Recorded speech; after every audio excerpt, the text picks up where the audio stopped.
Good morning. My name is Dereck Blair, and I'm president and founder of Caprock Financial Group. And I want to thank you for taking the time to join us this morning. This is my show, Caprock Wealth and Wellness. This is the Caprock Blueprint to a richer, more balanced life. And I want to thank you for taking time this beautiful Saturday morning to join us. Looks like it's going to be a beautiful day today, about 95 degrees. So, going to be a little warm, so you might throw some sunscreen on. But I kind of want to, I'm excited about today's program because I want to talk about the 8 elements of financial success. And the 8 elements of financial success are how we build a holistic financial plan. It's real easy to say that we're holistic planners whenever a lot of people say that when they're just trying to put people in places or trying to sell a product. But what we do here at Caprock is we build a holistic plan using the 8 different elements uh, of a program, of a process of how we build a certain financial plan. And so today we want to talk about that. But before we jump into that, I want to answer some questions that came in from our last show that I appreciate everybody reaching out to us. We've heard some good comments and I appreciate that. But I wanted to answer some questions that came in and let everybody know what people are thinking about. One of the first questions we received was from Gary here in Lubbock, Texas, and he says, I am 63, and when should I turn on my Social Security? Now, Gary, I wish I could be more specific about this, but that's a tough question to answer because there are so many underlying currents of getting down to when is the best time for you specifically to turn your Social Security on. It's going to come down to, are you married? Are you still working? What does your benefit look like? What are your needs in retirement? So it's never, when it turns on to Social Security, a one size fits all. We hear it all the time. We see it all the time where somebody says, well, when I turned 62, I turned it on because that's what my coworker told me to do. That's what they did. So when it comes to Social Security, yes, you can definitely turn it on at 62, but if you're still working, you're not going to get that full Social Security benefit. They call it a reduced benefit. Basically, it's a double dip provision that the IRS says, well, if you're making a salary, we don't want you to get double dipped and get receive both funds. Now, when you turn full retirement age, you're going to make up for the money you lost of not receiving, but if you turn Social Security on, just be aware that if you're still working, there's a good chance you're not going to receive that depending on what you make. Now, there are some demographics, there's some number breakdown of what you will receive. But to answer your question, to be honest, it's just never a one size fits all of when is the best time to turn it on because it's different for everybody. And it goes back to are you married? Are you still working? What are you going to receive? And so that's one of the reports we run a lot of, our Social Security reports of when is the best time to do this for you. So years ago, we did a lot of Social Security analysis and strategies because there was a lot of different strategies that you could do. So it was about 2021, they took a lot of those away. We lost a lot of strategies. There used to be about 729 strategies that you could use. And one of the craziest stories, I had a gentleman in Abilene that they followed the strategy. They went through the timeline, and when it was their time to turn it on, he went down to Social Security office there in Abilene, Texas, and said, "I want to turn this on. This is how I want to do it." The lady said, "Hey, we can't do that." He calls me that afternoon and said, "Dereck, they said no." So I printed out the information. I said, "Go back down there, tell them, give them this sheet, say this is what I want to do." He goes back down there and they tell him no again, that we can't do that. He talked to a different lady and said, this is something we don't do. He calls me back that afternoon and says, Dereck, they can't do this. So we go back. I print out a summary. I write something up for him. We put some things from the special Social Security tax codes in there or the Social Security website. We put it in there. He goes back in there and a different lady tells him, no, we don't do that. At that time, he was talking to this lady. A supervisor walks by behind him and says, "Oh yeah, we do this. We do these all the time." And so that's a perfect example when it comes to Social Security of sometimes the right hand doesn't know what the left hand's doing. So you always want to be aware that you're doing your homework on your Social Security because it is different for everybody. So please do your homework when it comes to turning Social Security on to see what's going to be best for you if you're single or you and your spouse if you're married, because it is so important. It's a once in a lifetime decision. And so you want to make sure you're making that right decision for you. The second question we received was Randall from Levelland. He asked, should I adjust my portfolio if I'm about to retire? And the honest question with that, Randall, is I would say yes. And I would say that you really always need to be looking at your portfolio depending on what's the temperature of the market, what's the temperature of the economy, what's going on with the world. because whenever there's something good, there could be something bad, and whenever there's something bad, there could be something good. And to answer that question, a lot of times what we see is as people are going into retirement, as they get closer to retirement, they are wanting to be more conservative. They do get a little emotional about, well, I want to protect my money more than I want to grow it. And so we put that into the 8 elements of financial success as the asset builder are how is my money growing? What kind of account is it in? And what kind of earning am I looking to receive? But when we talk about the portfolios, it is important that you're always looking out to know where's your money invested in, what is it doing. I think last week and the week before I talked about risk profile. Everybody has a different risk profile. And so when we talk about the 8 elements here in a few minutes on this show, when we talk about getting some things lined up, then you might realize I can be a little bit more riskier because I have diversified my money and the bulk of it is safe. And so it can change your philosophy. So definitely not a one size fits all, but it's something you do need to consider that as you get closer to retirement, it is a good idea to maybe become a little bit more conservative. A lot of what we're seeing nowadays also in these 401k programs is life cycle funds. And so basically what a life cycle fund is, if you pick a life cycle 20, let's go, it's 2025 right now. Let's say you pick a 2030 life cycle funds. What that's telling the company is that I'm looking to retire in about 2030. And I want to, as I get closer to my retirement, I want my money to become more conservative. I want it to get safer every day. So those life cycle funds are always doing a rebalance. So if you take somebody who's retiring in 2050, then they're going to be a whole lot more aggressive than somebody in a 2030 life cycle fund. So those kind of invest in themselves and they know to change those allocation options as we get closer to retirement to start becoming more conservative and become more of a protection rather than a growth phase. So yes, Randall, to answer your question, I definitely it's something you need to seek to a professional or talk to a professional, seek the advice, and just kind of see what's going to be best for you, whether it's you as being a single, you and your spouse, and do what's best for you.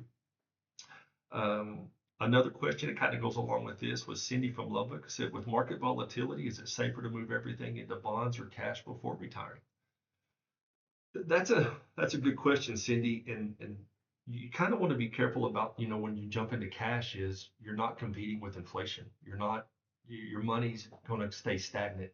Here at Caprock, we use a GPS system, which is growth plus protection equals success. And so, yes, we want to protect our funds as much as possible, but at the same time, we've got to get some growth because we have to compete with inflation. We realize how important that is. That number one, our money has to last us our lifetime, but it also has to keep up with the rising cost of goods. And so if you were to rush to cash, you might not be able to compete with that, and that money's going to run out quicker than you think. So I think it's important, again, that you speak to an advisor, you speak to a professional about, is my money going to last and what's going to be the best investment for me? We got Jim from Abernathy, and his question was about long-term care insurance. What are the pros and cons? When it comes to long-term care insurance, this is a real important one because I've said it before and I'll say it again, but if you're age 65, you have a 74% chance of needing long-term care.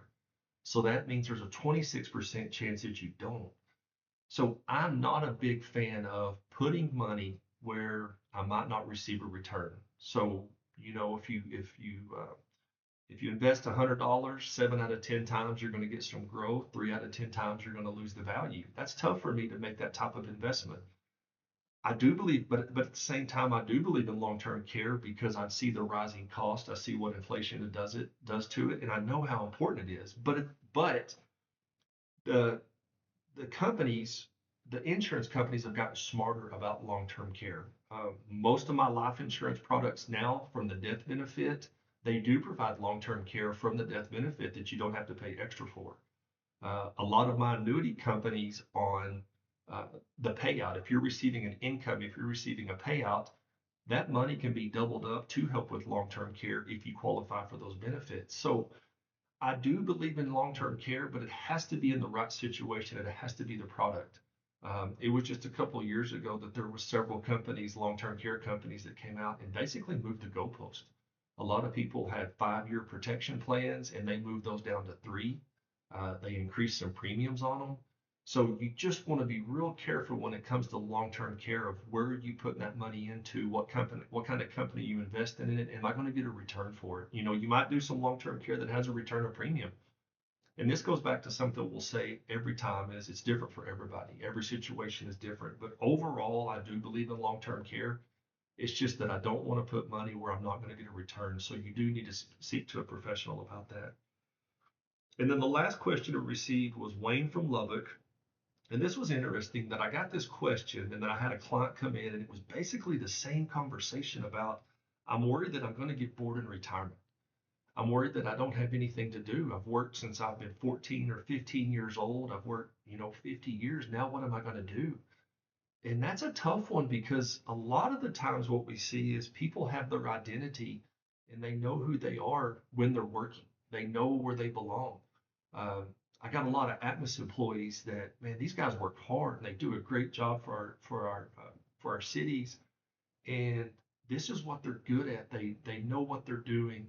They know their business. They understand how to train people. They know what's going on. Then all of a sudden that day comes to an end, and it's kind of like, well, I'm lost. What do I do now? And so, man, we really encourage that you try to find a hobby. You try to find something before you do retire of what satisfies you, of what kind of piques your interest. Uh, I got a neat Atlas guy up north that he's retiring. Well, he's starting a welding business, but his welding business is because he wants to do it. It's not because he has to. It's something he wants to do. It's one of his hobbies, and I'm real excited for him. He's just got a new plasma cutter. He's super pumped about that. Got a new trailer, and it's a whole new ballgame for him. But at the same time, we see situations like Wayne of I'm going to get bored. I don't really have a lot of hobbies. I might play golf once or twice a month, but it's not something I love to do.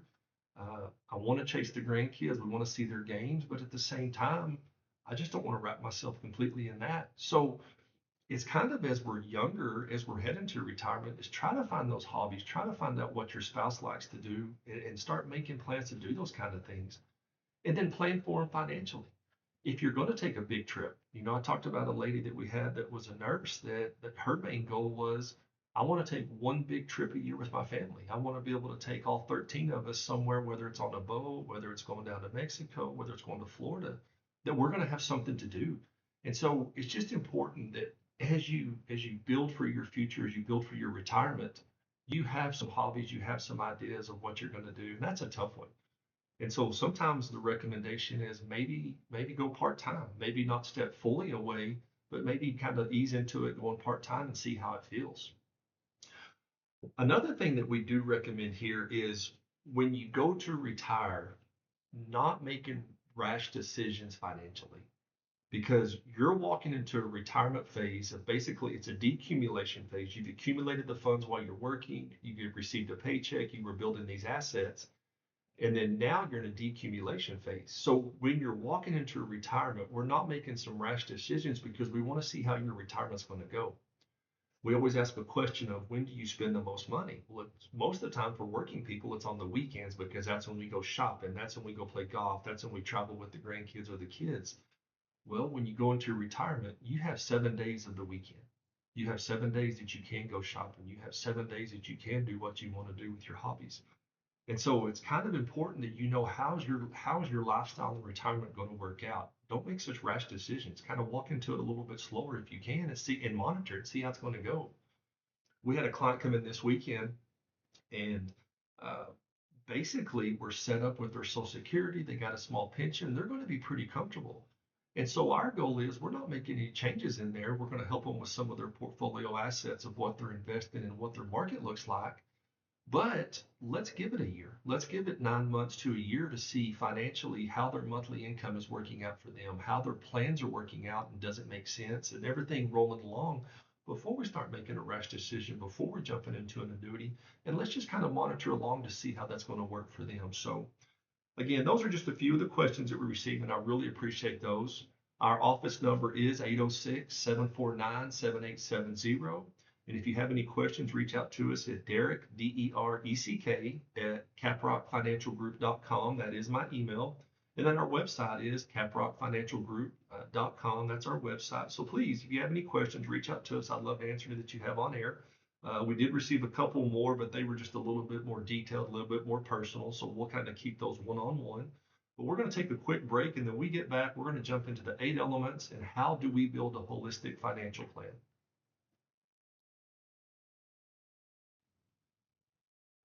All right, we're back. So again, thanks for joining us this morning. So we're going to jump into the 8 elements. And so the 8 elements is the financial process that we follow with our clients to build a holistic, successful financial plan. And it is broken down, makes it pretty simple. And so the first meeting that we always have with our clients is called an inspiration conversation. And basically what we're trying to find out is, can we work together? Are our goals and needs match up? Can we help you? Are we a good fit for each other? And when we follow this process and we follow it through the 8 elements, it's a true holistic, comprehensive plan that's going to be able to dictate, can we make a difference in someone's future? The number one start off is income optimization. That's the number one because that's what people really care about the most. This is going to be your social securities, if you have a pension, your investments. This is income that you can count on. It determines the pressure that you're going to be able to put on your investments when we talk about the asset builder. But when we talk about income, income is different for everybody. We have some clients that are, man, they're really happy with $5,000 a month. If we can get to $6,500 a month, and we have some clients up around the $25,000 to $30,000 a month, and it's different for everybody. There's no right or wrong. And so, kind of what it looks at is, what am I going to live on? What is my lifestyle going to be? The goal is when we go to retire, we don't have to change our lifestyle. Because the worst thing that's going to happen is if you're working hard and then you go to retire and then all of a sudden you can't do the things that you wanted to do. You can't travel. You can't go see the grandkids. You can't go out to eat. And that's not right because we want to make it that we want a desired lifestyle. We want a desired retirement that we're able to enjoy it. We don't want to need it. We don't want to just have to pay the bills and we're barely getting by. And so one of the main goals we have, and the first element is the income optimization. And by far, that's the most important. The second one, we jump down to emergency builder. Bad things happen to good people. This is liquidity. This is money that may be tied up that might take 24 to 40 hours to access. This is money that could be earning interest, or maybe it's your local bank in a savings account. But it's always important that we have money set aside though, so that if something bad happens, we're going to be prepared. It could be a water heater. Heck, nowadays with the price of home and auto insurance with the 2 and 3% deductibles, we just had these storms come through. And we've talked to some people that are going to have to come up with $15,000 to $20,000 to replace their roof just because they're paying for the deductible. And that's important that you have money set aside that when these emergencies happen, you're going to be okay. Because if you have a monthly income and you don't have to pull out of that, you can pull some from your emergency fund. That's going to make your life and that's going to make your headaches a whole lot less because you know that you're going to be taken care of and you have some money sitting on the side that you can access. The third element is revenue replacer. This is the what ifs. What if I get sick? What if we have a child with the special needs? What if we have a loss of a spouse? Now, one thing I will tell you on here is that I'm a mama's boy. I love my mom to death. I try to talk to her at least once a day. They live out in shallow water, and I go by and see her at least multiple times a week just to check on her. And so it's real important for me. And over the last 3 years, we've lost 3 clients. They've all been men, so the surviving spouse is the woman.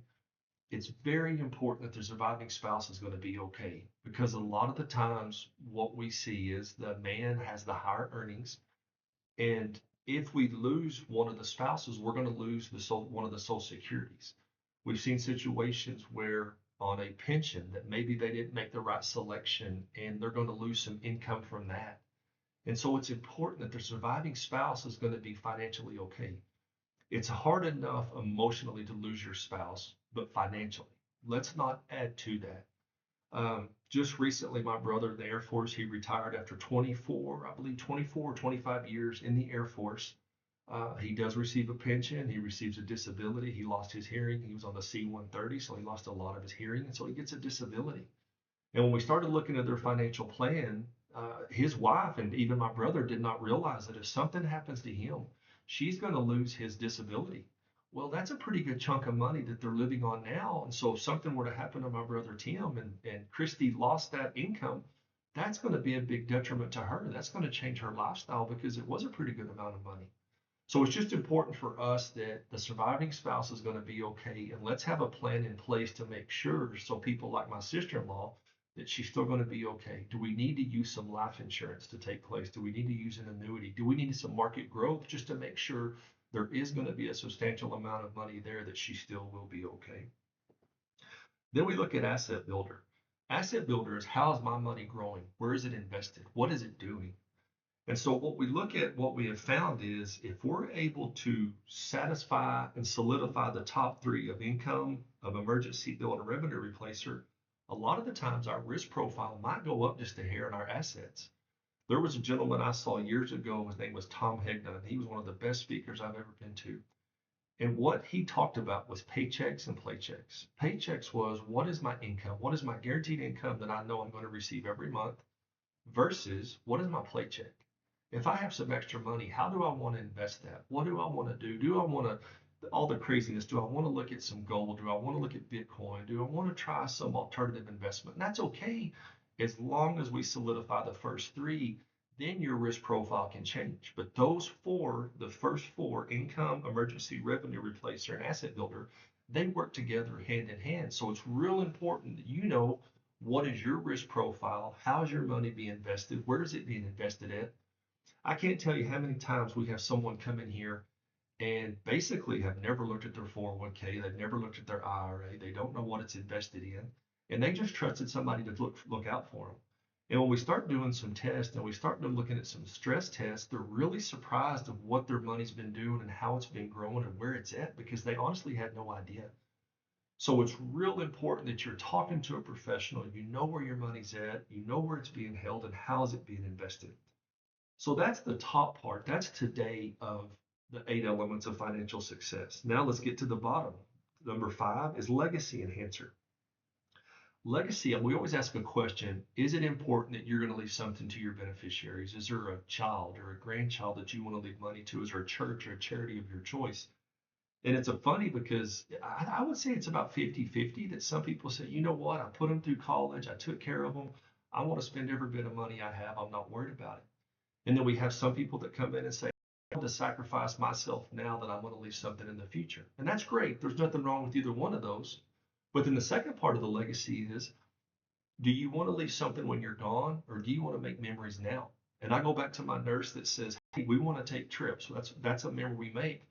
And I'll speak on part of my family is, we quit doing presents years ago. We had 6 kids in the house. Basically, we were just trying to find stuff to get them, because the kids really didn't need anything. They were pretty blessed, and we really, they were just looking for things to buy. And so what we made a decision to do was start taking family trips during the winter for Christmas. And that has been the best thing we've ever done, because we're making memories now. And that's something that's going to continue for us, is making memories before we're gone. And so for us, our legacy plan is, we want to make memories now instead of being able to leave them something. Me and my wife were just blessed with a granddaughter from our second daughter. She's about 14 months old now. And I think if it's up to my wife, we're pretty much going to leave everything to that granddaughter, because she's so beautiful. She's wrapped us around her finger. And that's the legacy we want to leave is to build something for her. So it's different for everybody. There's no right or wrong answer, but legacy is very important, because a lot of times we see that people have money they're not going to use, and it's important that you know where it's going to go and you're going to be able to direct that. Then we look down to number 6 is legacy defender. How do we protect your legacy?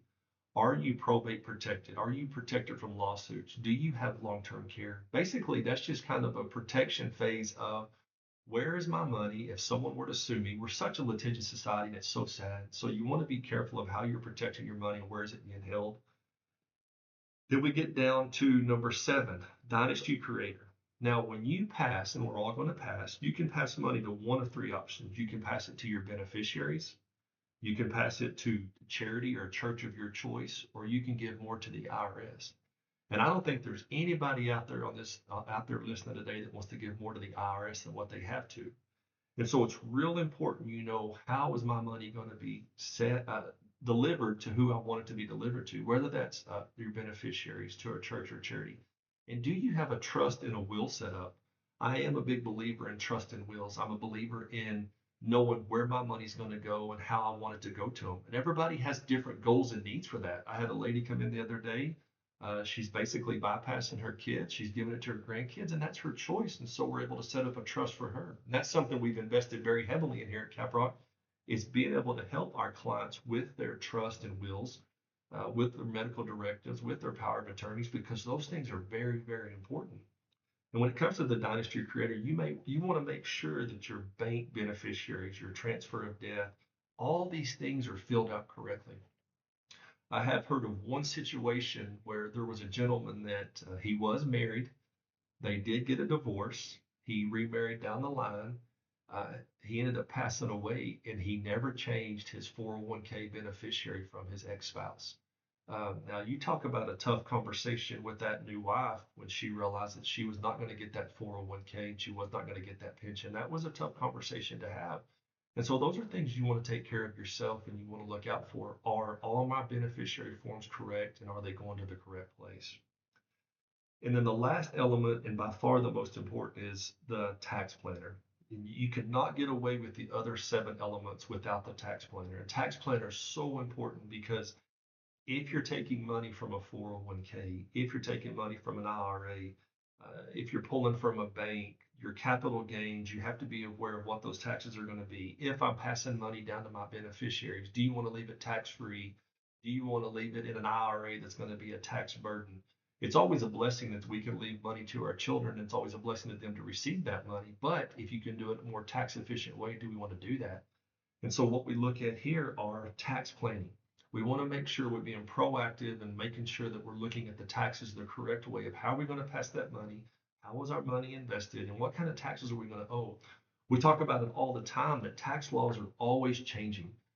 Legislative risk is very, very important depending on who gets in, whether it's Republican or Democrat. They're always looking to change the tax laws, change the tax code, change the tax brackets. And heck, that's what we're dealing with right now in Capitol Hill is the big beautiful bill that if they don't get this Trump tax codes passed, then we're looking at some major uh, increase in taxes. And so we have to, as a financial planner, we have to be aware of that. We have to take that into consideration for our clients. So again, that's the 8 elements of financial success. That's how we build a holistic financial plan. You'll hear us talk about that a lot because it's really important to us that we follow this process and it helps our clients out. So again, thank y'all so much for joining us today. I really appreciate you taking the time. If you have some questions, please reach out to me. It's going to be Dereck, Dereck, Dereck at caprockfinancialgroup.com. Our office number is 806-749-7870. We are right here off 98th in Milwaukee here in Lubbock, Texas. Man, it's just growing so fast here in Lubbock. Everywhere you go, the developments, it's just insane how fast it's growing. But yeah, 98th in Milwaukee. Again, phone number 806-749-7870. This is Caprock Wealth and Wellness, the Caprock Blueprint to a richer, more balanced life. And I appreciate you joining me. I hope you have a wonderful Sunday, and I look forward to talking to everybody next week.